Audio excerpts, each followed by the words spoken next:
La doctora Williams, además, es secretaria de Asuntos Internos de la Junta Directiva de la Sociedad Panameña de Pediatría. Esta noche, la doctora Williams nos conversará acerca del rol del pediatra en la educación sobre vacunas. Con ustedes, la doctora Williams.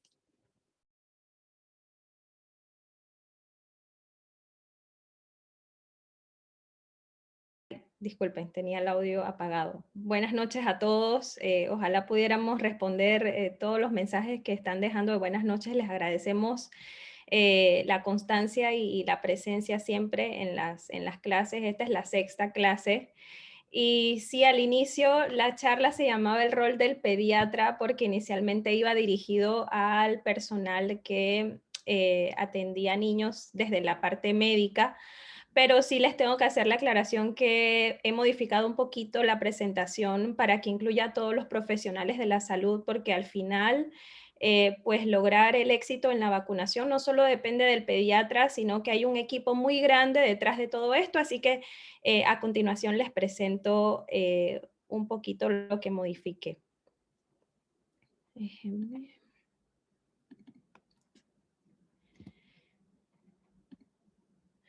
Ok, bueno, pues siendo la sexta clase, básicamente lo que vamos a estar revisando es esto, lo que todos sabemos que es el éxito de la pediatría, pero que no solo depende del pediatra. Y encontré esta frase y me gusta muchísimo porque dice que el éxito de la pediatría no sería posible sin la complicidad y el compromiso de los padres de los niños y adolescentes que atendemos.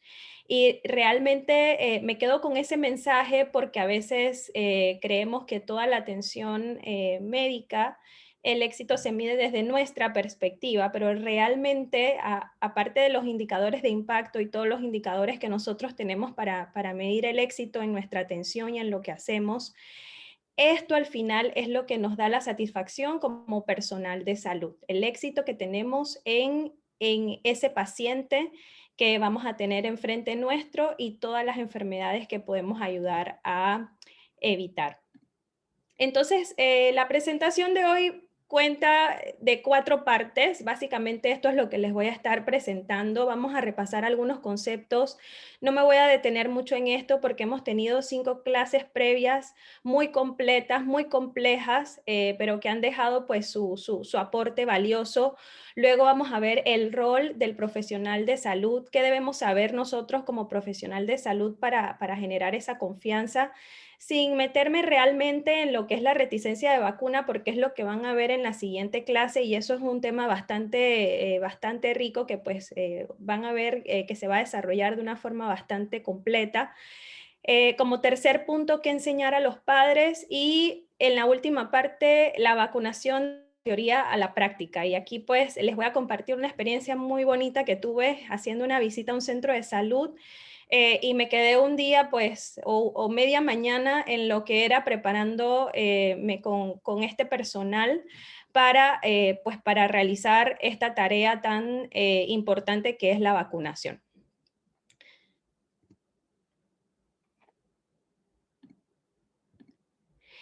Entonces, bueno, ya estamos claros qué es lo que sabemos hasta el momento, qué son las vacunas. Ya sabemos que vacuna es cualquier sustancia que se administra en una persona sana y que lo que quiere es estimular la producción de anticuerpos contra la enfermedad. Hay de diversos tipos, no voy a entrar en esto, pero esta información, que es la que nosotros le vamos a compartir a los padres, inclusive a los pacientes, porque los pacientes que son más grandes, pues también nos hacen preguntas y nos hacen consultas, y la pandemia lo que nos ha enseñado es a preguntar, a indagar y a llenar de conocimientos nuestros días, e inclusive nosotros que somos personal de salud seguimos aprendiendo todos los días. Entonces, esto es básico, en esto es lo que nos hemos basado todas estas clases y eso es lo que las personas siempre nos preguntan, que si es una vacuna, que si es realmente una vacuna, entonces ya tenemos ese concepto claro. El contenido de la misma, pues el contenido tiene el componente principal, los conservantes, los estabilizantes y los adyuvantes. Y aquí me quiero detener porque así como medimos la seguridad de la vacuna en su totalidad, esto también forma parte de todo lo que se mide en cuanto a seguridad y calidad de la vacuna. Entonces, no solamente es el componente principal lo que se evalúa cuando nosotros evaluamos seguridad vacunal, sino que también estamos evaluando cada uno de sus componentes. La inmunización puede ser pasiva o activa, y ya sabemos que la inmunización activa se refiere a esa producción de anticuerpos ante una respuesta a la administración entonces de una vacuna, en cuyo caso puede ser, en este caso, artificial. La inmunización activa natural se adquiere entonces cuando se padece la enfermedad. Y la inmunización pasiva se refiere a la transferencia de inmunidad que es temporal y que, para tener un ejemplo, es aquella que puede pasar la madre a través de los anticuerpos maternos hacia el feto. El tema de eliminación, control, erradicación es muy importante porque nosotros como personal de salud tenemos que tener esa habilidad de poder explicar a los pacientes a qué nos estamos refiriendo. Controlar la enfermedad van exactamente a controlar la incidencia o la prevalencia de la enfermedad. Cuando hablamos de que eliminamos la enfermedad, estamos hablando de que sí, eliminamos los casos de la enfermedad, pero pueden persistir las causas que pueden generarla. Entonces, todas las actividades y todos los programas que se destinen van entonces a tratar de mitigar para entonces que esto no se convierta en un brote, en una epidemia o en una pandemia, que es lo que estamos viviendo ahorita con el COVID. Y la erradicación de la enfermedad se refiere entonces a eliminar no solamente los casos, sino también las causas que pueden generar la enfermedad en sí. Y la inmunidad directa o de rebaño o grupal, que es muy importante, es aquella que podemos darle a individuos no vacunados cuando una población muy grande cumple con el requisito de la vacuna o bien ha sufrido la enfermedad natural. Entonces, estos conceptos los quise rescatar porque son súper importantes, porque es en esto en que se basan los padres y cuidadores y las personas que están alrededor nuestro y que nos ven y nos preguntan: doctora, ¿usted qué piensa de esto? ¿Usted qué piensa de la inmunidad? ¿No es inmunidad? ¿Es una protección temporal? Entonces tenemos que tener estos conceptos claros. Entonces, ¿cuál es el rol de profesional de la salud? ¿Qué debemos saber? Este es un estudio bastante bonito, en realidad me gustó mucho porque se basó en el rol del profesional de la salud en pediatría en cuanto al conocimiento de la vacuna. Se basó en una encuesta que se hizo a cientos de pediatras y aquí evaluaron muchísimas cosas, pero lo que más rescato es esto: la recomendación del pediatra es un factor que determina la decisión de los padres en vacunar o no. Inclusive el padre lo está evaluando a usted en cuanto a los gestos que usted realiza. Si le pregunta: licenciada, ¿usted qué piensa de la vacuna que usted está aplicando? Pero usted no dice nada, pero sus ojos hablan. Créame que ese papá se va con esa impresión de que a usted no le gustó la pregunta, de que usted a lo mejor no está de acuerdo, y ese lenguaje corporal, inclusive aquí lo describen, es muy importante y eso es un rol que nosotros tenemos que adquirir. La opinión favorable en el padre está influenciada fuertemente por la aceptación y aprobación del pediatra. En algún momento alguien me dijo que el personal de salud era un influencer natural, y es que aunque no nos guste la idea, realmente es así, porque cuando nos ponemos en la posición de profesional de la salud, nos convertimos en portavoces naturales de lo que estamos haciendo, de la profesión que estamos ejerciendo. Y al final, como dice el punto 3, los pediatras que incluyen en la consulta la orientación y educación de los padres en vacunación infantil tienen mejores resultados en la aceptación de esta actividad. Entonces, para ello tenemos que tener el conocimiento.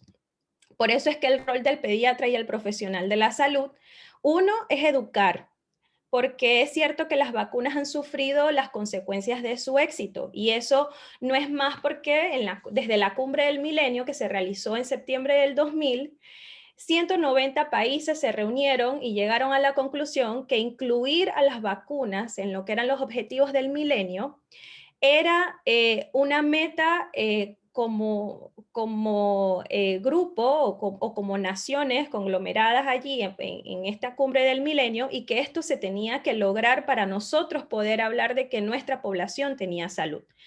Entonces, las vacunas ya desde hace muchísimo tiempo han sufrido las consecuencias de su éxito. Entonces, si han sufrido las consecuencias de su éxito, el profesional de la salud lo primero que tiene que hacer es educarse, y eso es lo que estamos haciendo todos el día de hoy y desde hace muchísimo tiempo, y lo seguiremos haciendo todos los días.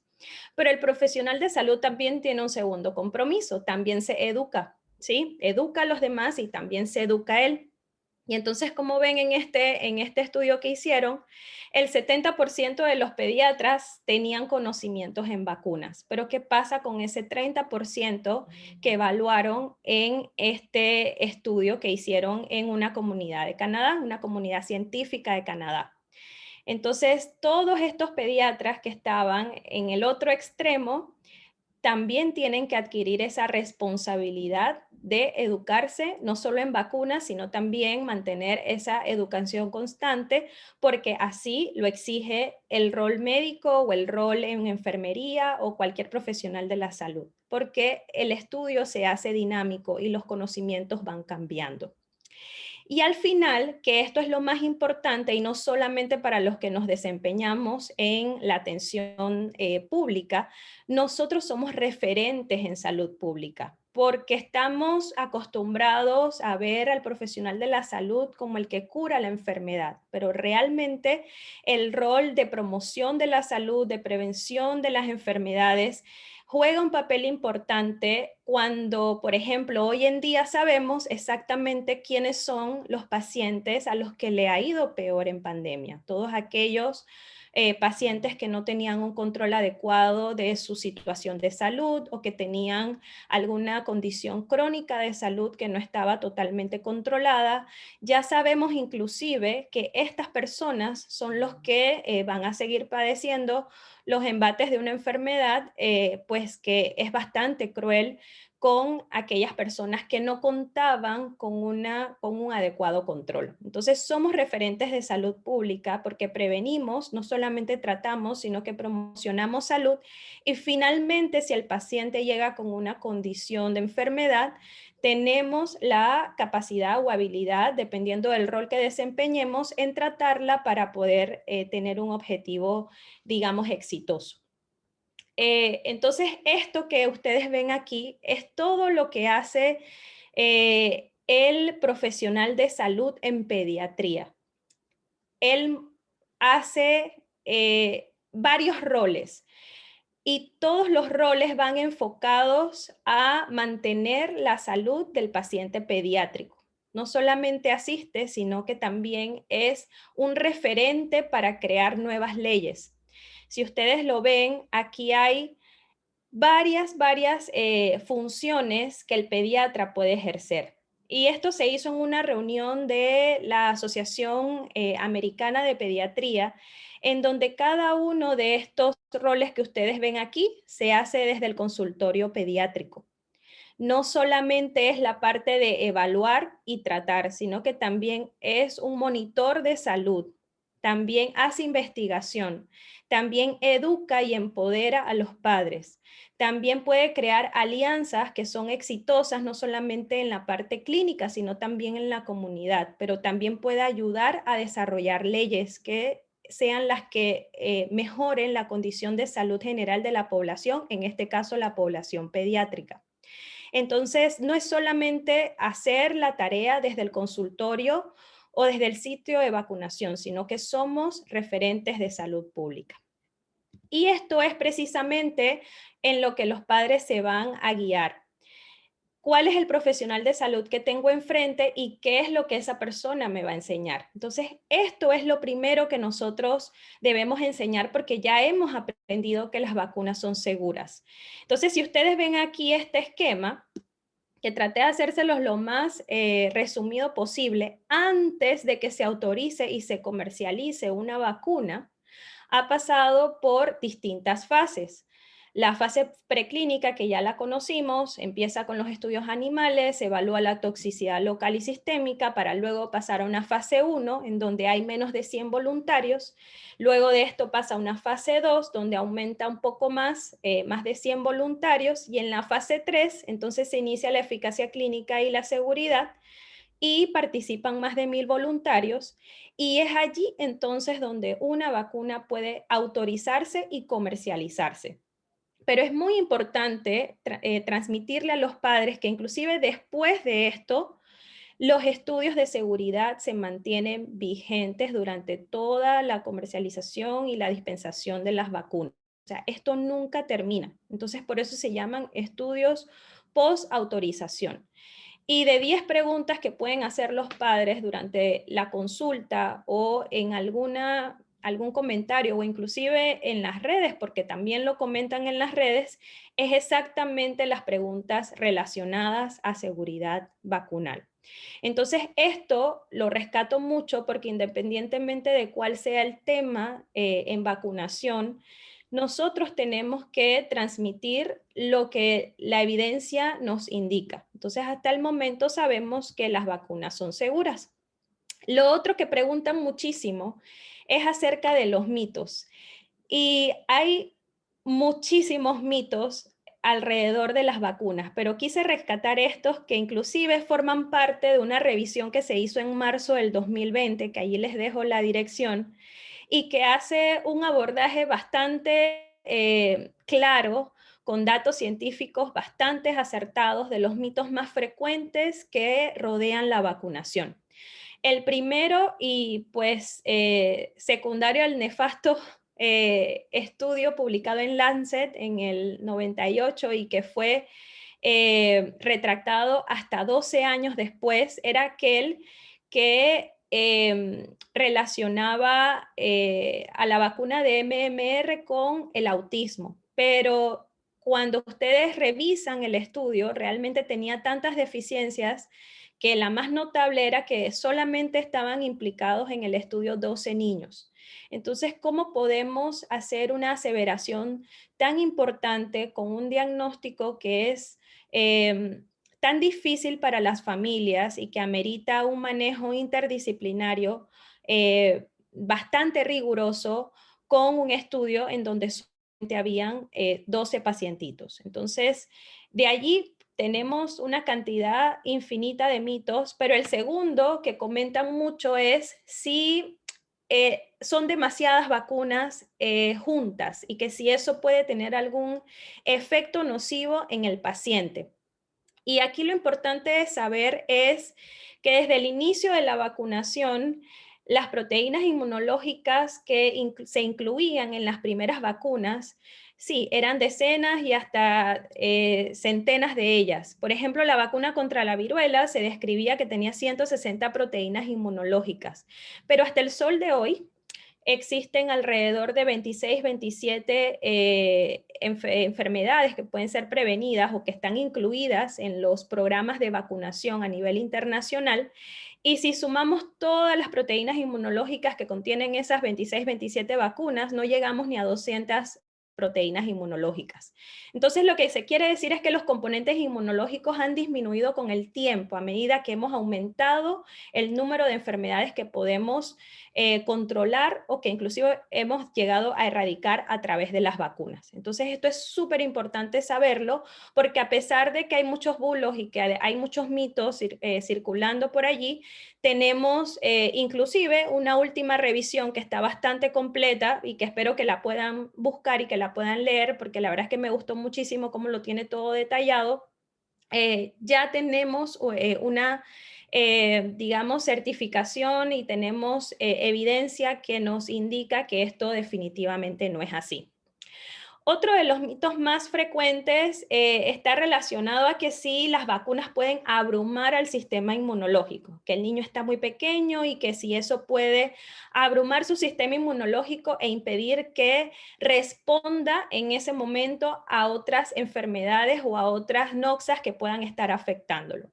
Entonces ya sabemos el sol de hoy que datos epidemiológicos y biológicos han demostrado de forma eficiente que no se altera la función inmunológica por las vacunas que estamos administrando. De hecho, todo lo contrario. Nosotros, los que hemos trabajado en hospital en algún momento, hemos visto las dificultades que tienen los pacientes que llegan con una enfermedad inmunoprevenible. Aparte de ser eh, una catástrofe de salud pública, porque esto no debería pasar, porque tenemos las vacunas disponibles, definitivamente que cuando sopesamos riesgo-beneficio, estamos muy claros que lo que mejor le conviene al paciente es poder prevenir esa enfermedad, porque inclusive algunas de ellas, como por ejemplo una meningitis por Haemophilus influenza, puede dejar afecciones secundarias bastante difíciles para el paciente.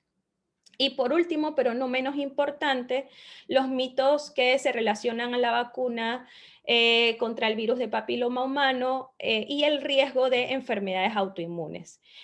Actualmente se han administrado más de 270 millones de dosis de vacunas contra VPH y hay estudios bien diseñados hasta la fecha y que han mostrado que no hay ninguna relación entre la vacuna y las enfermedades autoinmunes. Entonces, si los padres tienen algunas dudas, nuestra obligación no es reforzar estos temores basados en mitos, sino, claro, buscarlos, estudiarlos y usar la evidencia existente para poder entonces explicarles, no confrontarlos, pero sí explicarles lo que conocemos hasta el momento. Y es que lo que se vio en pandemia es que estos mitos y estas teorías de conspiración tenían o tienen un efecto global en lo que es la reticencia vacunal. Los comportamientos antivacunas entre la comunidad debido a la información errónea podrían obstaculizar potencialmente los programas de vacunación contra COVID y tener un efecto dominó en los otros programas de vacunación. Y esto es un tema muy complejo porque cuando hablamos de cobertura, la verdad es que las coberturas no es solamente por que las personas no acuden. Hay muchos factores que están implicados en ellos. Y sabemos que con la pandemia lo que ocurrió también es que algunas atenciones cerraron temporalmente mientras los servicios de salud se organizaban porque no se sabía a lo que nos estábamos enfrentando. Luego, cuando ya se organizó, los horarios eran difíciles o el personal que existía anteriormente para aplicar estas vacunas estaba abocado en su mayoría en la atención del paciente COVID y posteriormente también estaban destinados en su mayoría a aplicar las vacunas contra COVID. Entonces, todo este caos que se generó y pues que se trató de mitigar con algunas otras acciones, realmente sí tuvo un impacto real. Lo importante es tratar de evitar perder oportunidades, porque eso es lo que más cuesta en vacunación, las oportunidades perdidas, porque si el paciente vive lejos, si el paciente no cuenta con los medios, ya sea económicos o de transporte, para poder llegar al centro al día siguiente o poder llegar a la policlínica la próxima semana, realmente es un paciente que se nos puede ir y es una oportunidad de vacunar que estamos perdiendo. Entonces aquí lo importante es educar a la población. Y para educar a la población necesitamos hacer un trabajo en equipo porque esto es una cooperación multisectorial. Y lo digo muy personalmente porque ahora al final cuando van a ver la actividad del centro, a veces creemos que la vacunación es una actividad meramente de enfermería y realmente no es así. Y con el respeto, por supuesto, pues la admiración del trabajo que realizan las enfermeras, pero es un trabajo bien complejo, pero creer que solamente le corresponde a un solo profesional de la salud ya le minimiza importancia a la actividad que se está realizando. Es cierto que cada uno tiene una actividad diferente y que desde nuestra posición en el trabajo, de nuestra, digamos, actividad diaria, tenemos una responsabilidad diferente, pero al final lo que importa es que ese niño reciba su vacuna y que se minimice el impacto de la enfermedad que nosotros podemos prevenir a través de la vacuna. Entonces, en vez de ser grupos separados, lo que nosotros tenemos que llevarnos hoy es que esto es un trabajo en equipo y que depende de la cooperación de todos los que estamos aquí reunidos, pues, hablando de vacunas. Entonces, la vacunación puede ser muy teórica, ya hemos tenido mucha teoría, pero ¿qué pasa en la práctica? Entonces, en la práctica, los países han tratado de mejorar las coberturas haciendo distintas actividades. Y allí es que nace el Programa Ampliado de Inmunización, que es lo que todos conocemos como el PAI, y esto pertenece a la OMS. Cada país pues tiene su programa ampliado de inmunización. Algunos países pues difieren en una vacuna o en otra, pero lo importante es que esto existe desde el año 1977. Cuando esto ocurrió en 1977, menos del 5% de los niños del mundo estaban vacunados en su primer año de vida contra las 6 enfermedades que se incluyeron en este programa inicialmente. ¿Cuáles fueron en esas enfermedades que se incluyeron en ese primer programa ampliado de inmunización? Difteria, tétano, tosferina, poliomielitis, sarampión y TBC, tuberculosis. Entonces, este programa llega en noviembre de 1978 a nuestro país. Y anterior a esa fecha ya se realizaban actividades relacionadas a la vacunación, pero más que nada era a través de giras médicas o por demanda espontánea de algunos pacientes, o las visitas domiciliarias en donde se vacunaba principalmente las áreas urbanas y semiurbanas y muy pocas áreas rurales. Muy importante saber que de hecho la vacunación tiene una ley nacional, que es la ley 48 del 5 de diciembre del 2007. Esto regula el proceso de vacunación en la República de Panamá y dicta muchísimas disposiciones. De hecho, la parte final tiene hasta sanciones de cosas que si nosotros como personal de salud no hacemos o las personas, la población en general no cumple, puede tener algún tipo de sanción. Que si se ejecuta o no se ejecuta, bueno, eso no lo sabemos, nosotros no somos profesionales de leyes, pero lo cierto es que existe. Entonces, 44 años después de ese noviembre de 1978, si ustedes ahí con ese código QR pueden accesar entonces al esquema nacional que nosotros tenemos, ese es nuestro esquema de vacunación o de inmunización nacional, que forma parte del programa ampliado de inmunizaciones. Recuerden que en la clase pasada la doctora Levy conversó un poco de algunas actualizaciones que van a entrar para el año 2002. Ese esquema que ustedes pueden accesar a través de ese código QR no tiene esas actualizaciones, pero definitivamente sí es muy importante conocer lo que tenemos hasta ahora. Muchas mamás nos los preguntan, hasta qué edad el paciente se va a vacunar. Pensamos erróneamente que las vacunas son solo de los niños. Algunos colegas piensan que a ellos no les corresponde porque atienden a adultos. Entonces, los que atendemos niños tenemos mayor relación, digamos, con lo que es la vacunación. Entonces, también nos toca educar en cuanto a este programa organizado y que lo que busca es que esta práctica sea algo bien definido, que esté bien estructurado y que por supuesto le llegue a toda la población. ¿Pero qué es el PAI? Entonces el PAI forma parte del Departamento de Vigilancia de Factores Protectores y de Riesgos a la Salud y Enfermedades, que a su vez forma parte de la Dirección General de Salud del MINSA.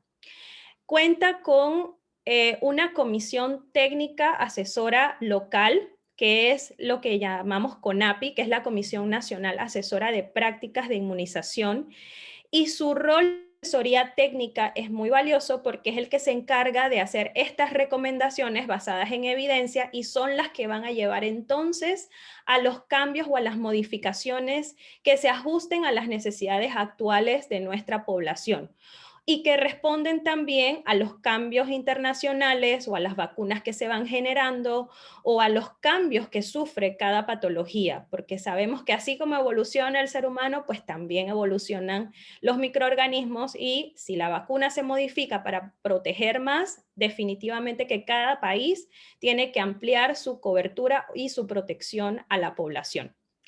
A su vez, ellos también cuentan con una cooperación técnica internacional que lo brindan distintas organizaciones, principalmente OPS, OMS y otras como UNICEF, y que constantemente brindan su cooperación en esto. ¿Y cómo se adquieren las vacunas? A través de un fondo rotatorio de la OPS.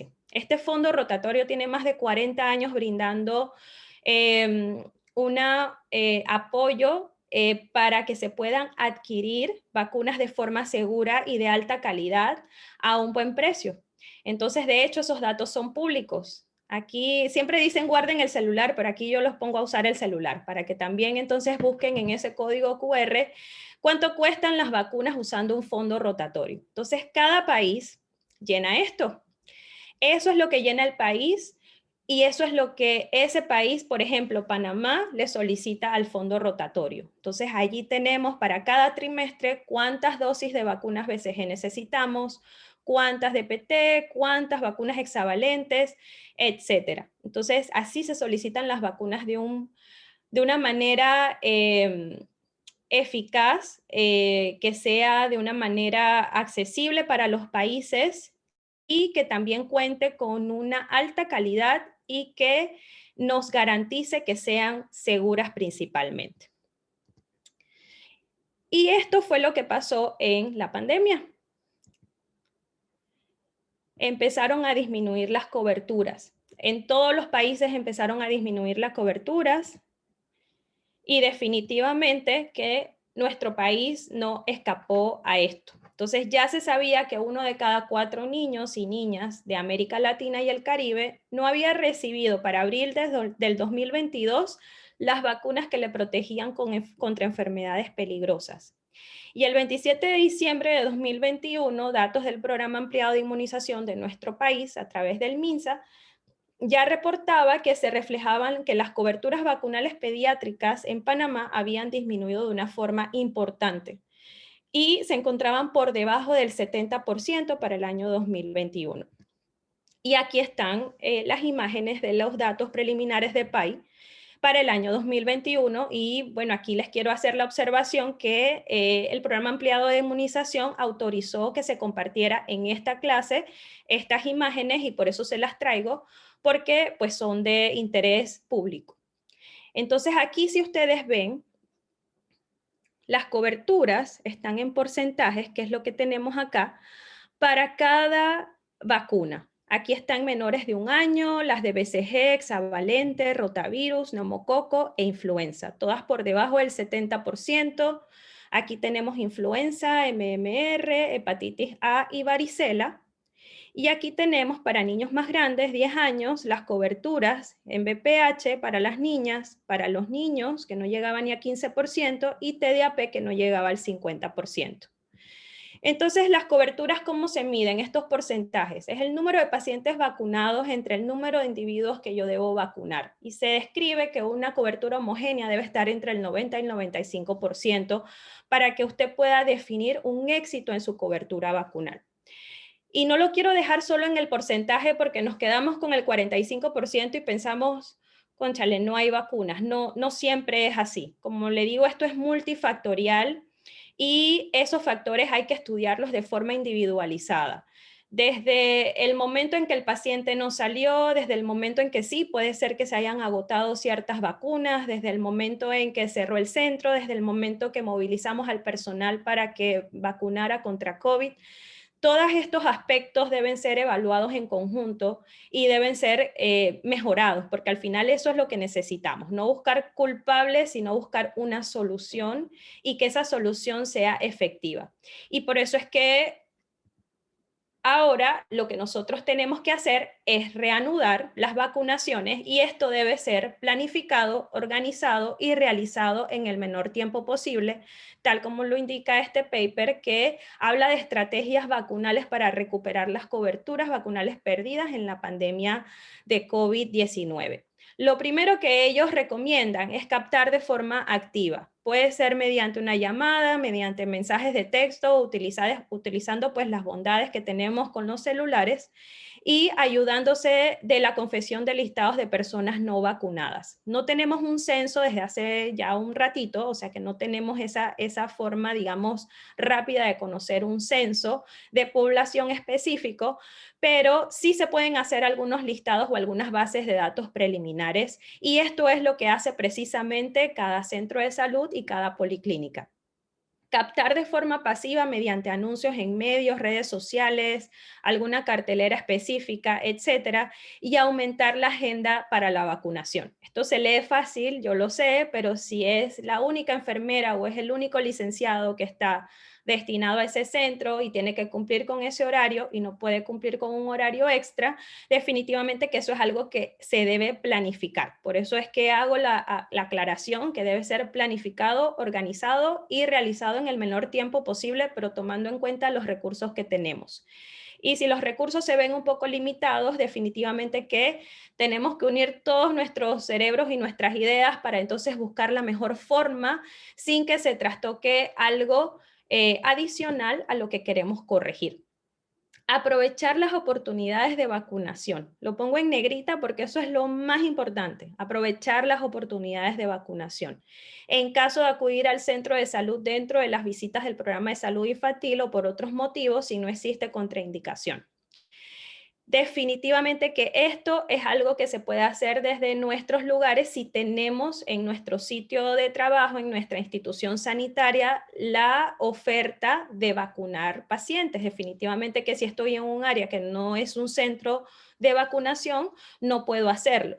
Pero si es un centro de vacunación y el paciente va por una terapia, por ejemplo, con estimulación temprana, y tengo la oportunidad de pedirle a la madre la tarjeta de vacunas y resulta que el paciente tiene una vacuna pendiente que tenemos disponible en el centro, tratar de hacer la gestión de que ese niño salga vacunado en esa visita al centro de salud.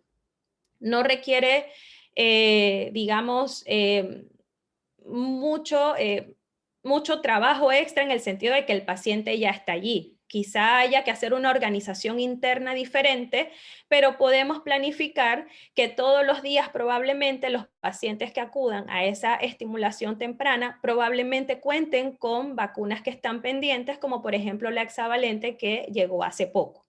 O sea que tenemos un grupo de bebés que no han recibido hexavalente en un tiempo, entonces hay que buscar las oportunidades que cada vez que ese bebé acuda a ese centro de salud por alguna causa, preguntarle a la madre entonces si es posible aplicarle la vacuna en esa oportunidad. Coadministrar en el mismo acto, vacunar todas las vacunas que estén indicadas en el paciente y que esté permitido según las fichas técnicas y que ya hemos hablado muy amplio de la coadministración de vacunas. No satanizar la coadministración porque los papás de verdad que tienen mucho temor en esa coadministración cuando no son las del PAI. Se forma un enredo allí y se llenan de temores, pero ya sabemos que hay coadministración de vacunas desde hace muchísimo tiempo cuando se instauró el PAI como programa formal. Y emplear calendarios acelerados en caso necesario y como ustedes han visto, ahora tenemos jornadas de vacunación extraordinarias, no solamente días de semana, sino también los fines de semana. Y una de las estrategias que ocurren es exactamente lo que acaba de pasar, que es la Semana de Vacunación de las Américas. Y la Semana de Vacunación de las Américas comenzó en el 2003 exactamente como un esfuerzo de los países de la región de las Américas ante un brote de sarampión en Colombia y Venezuela. Y en los últimos 19 años, más de 1.000 millones de personas de todas las edades han sido vacunadas en estas jornadas que se realizan para el mes de abril. Entonces, en Panamá también se celebró la Semana de Vacunación de las Américas y para OPS este año 2022, la misma empezó del 23 al 30 de abril, junto con otros países y territorios de la región, y se celebró la 20ª Semana de Vacunación de las Américas, conjunto con la Semana Mundial de Inmunización número 11. Y el lema para este año era, ¿estás protegido? Ponte todas tus vacunas. Entonces, precisamente tuve la oportunidad de visitar el Centro de Salud de Tocumen, que para el año 2022 se seleccionó junto con la región de San Miguelito para la vacunación casa por casa. Entonces, Tocumen es un corregimiento de 115.151 habitantes hasta el último censo, pero sabemos que eso ha aumentado y eso lo hace el corregimiento más poblado del país. Y ahí donde ustedes ven ese centro, tienen una maquinaria de trabajo bastante grande. Ellos se habían organizado semanas antes para lo que era la Semana de Vacunación de las Américas y tenían un cuarto lleno de insumos organizados para poder salir casa por casa. Y no solamente contaron con el apoyo del centro, sino de la comunidad. Y creo que eso es lo más bonito, porque hasta el comercio del barrio había apoyado de alguna forma para que eso se llevara a cabo, junto con la Junta Comunal y junto con otras autoridades locales para poder llevarlo a cabo. Entonces, ¿cómo hacen los centros vacunadores que son estatales para solicitar estos biológicos? Llenan este formato. Entonces, en este formato se hace la solicitud de los biológicos que necesita ese centro y que no solamente adquiere la información de la actividad que hace el personal de enfermería, sino que por supuesto también el personal de registros estadísticos en salud juega un rol muy importante porque ellos llevan las estadísticas de cada institución sanitaria en donde nosotros nos podamos desempeñar. Entonces, esto no solamente se alimenta de la actividad directa de enfermería, sino que también se alimenta de la actividad que realizan otros profesionales. Por eso es que es una cooperación multisectorial. Entonces, aquí está el área de trabajo muy resumida en 3 fotos, porque hay muchísima información detrás de todo esto. Y aquí esto que ustedes ven es donde la enfermera pues hace su registro diario de pacientes y que idealmente si ustedes buscan el manual de PAI, existe un software que se llama Vacunas en donde se debe introducir. Lamentablemente este centro tenía alrededor de un año en donde ese software no le funcionaba, así que la mayoría de la información que ellos manejan se hace manual junto con otro software alternativo que está utilizando el personal de registros estadísticos en salud, pero al final lo que quiero resaltar aquí es que la información diaria, porque tienen que hacer informes diarios, semanales, mensuales a PAI, siempre se lleva a cabo. Ellos empiezan muy temprano en la mañana, ese día de hecho me citaron a las 7, yo llegué un poco antes y ya ellos tenían todo coordinado para lo que iba a ser la actividad del día y terminan la vacunación con el último paciente de la tarde y después entonces se quedan también arreglando la información que van a llevar o que van a compartir con PAI y que forma parte del compromiso que cada centro, cada policentro, policlínica, ULAPS tiene que generar para poder alimentar esa estadística nacional.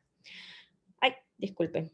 Esto que está acá, con su control de la cadena de frío pertinente, es una de las neveras que ellos tienen y que definitivamente todos los días, antes y después y durante la actividad, se verifican las temperaturas para poder entonces cumplir con un adecuado manejo de lo que es la cadena de frío de las vacunas.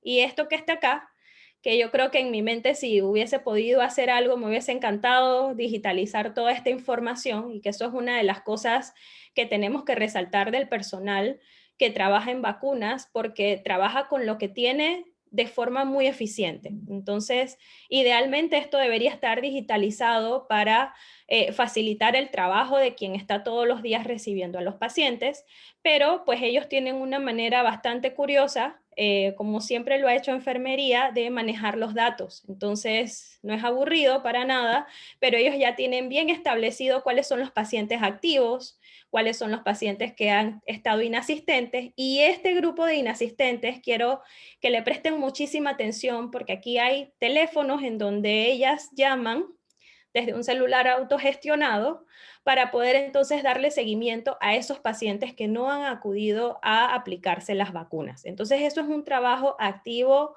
diario, persistente y que le meten mucho empeño y mucho cariño. Entonces, esto es parte de lo que ellas llenan todos los días y de esta hoja entonces se alimentan los informes diarios, semanales, mensuales que van a llegar al PAI. Y esto es lo que va a alimentar las gráficas que nosotros vimos al inicio. Por eso es que no quería que se quedaran con el 45% en la mente, porque esto es un trabajo muy grande y que requiere la colaboración de todos, o sea, no solamente de la enfermera o del enfermero, sino que es una colaboración de todo el personal de salud. Entonces, aquí No me di cuenta si la licenciada Caroline se conectó, pero le quiero dar públicamente las gracias a todo el personal del Centro de Salud de Tocumen, al doctor Moisés Valdés, que es el director médico, al doctor Sención, gran amigo y colega que me ayudó a gestionar la cita, y las licenciadas que están allí en el programa de vacunación y que lo llevan de una manera espectacular. Entonces, cierro con estas conclusiones. El profesional de la salud es guía del proceso de vacunación. Esto nos obliga a prepararnos, que es lo que estamos haciendo constantemente, y manejar información basada en evidencia. La actividad vacunal y su impacto en las coberturas necesita el trabajo en equipo de todos los que estamos involucrados, del personal médico, del personal de enfermería, el administrativo, los que están en la parte de toma de decisiones, etcétera. Y recuerden que lo que nosotros tenemos que hacer principalmente es derribar esos mitos con información real, basada en evidencia, y recuperar oportunidades perdidas. Me despido recordándoles que estamos por celebrar el Congreso Nacional de Pediatría número 50. Eso es un número grande para nosotros. Va a ser del 22 al 24 de junio en el Hotel Sheraton. Pueden accesar las redes de la sociedad, pueden visitar la página web, pueden ir al Instagram y allí van a tener la información pertinente al Congreso, al igual que las clases previas, y en un futuro muy cercano también la que acabo de compartir el día de hoy. Así que les agradezco, y si tienen alguna pregunta o comentario, bienvenido.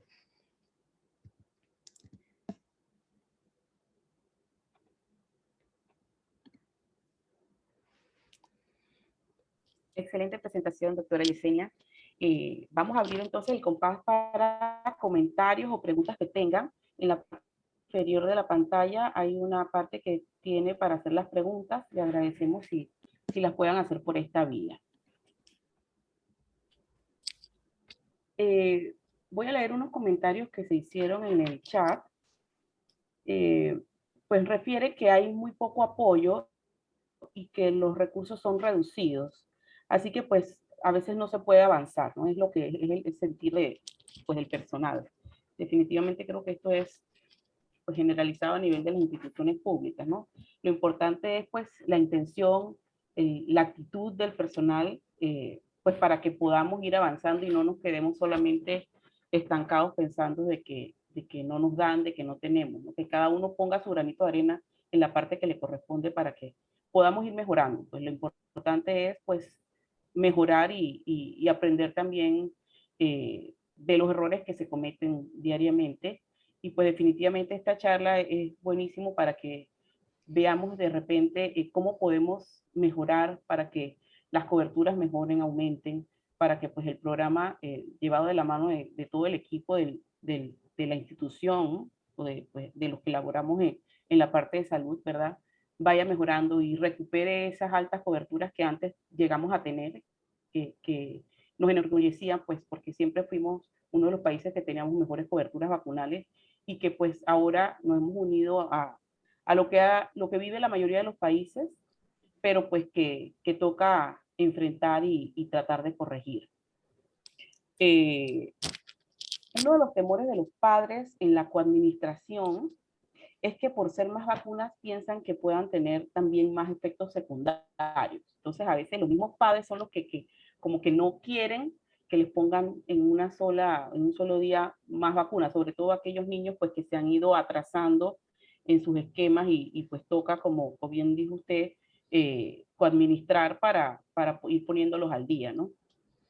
Y lo más importante también es orientarlos que sí, puede haber síntomas secundarios a la vacunación, que no todos van a ser un evento adverso o que van a ser algo que se tenga que reportar porque sea algo grave, y que la mayoría van a ser autolimitados, y que inclusive los síntomas que se tengan, los más comunes, el dolor, el enrojecimiento, la fiebre, se puede manejar con algún antitérmico, con algún analgésico, y que siempre es importante recordarle a los familiares las dosis para poder actualizarlas, porque eso también es parte de la enseñanza en vacunas, que nada es inocuo, inclusive un acetaminofén mal indicado o con una dosis superior a la que el paciente requiere por su peso puede ocasionar un daño.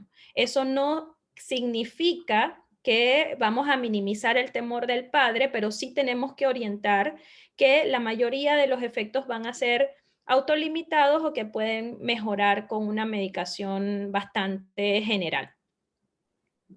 Exacto. Bueno, aquí pues muchas felicitaciones, excelente presentación, muy completa y excelente presentación.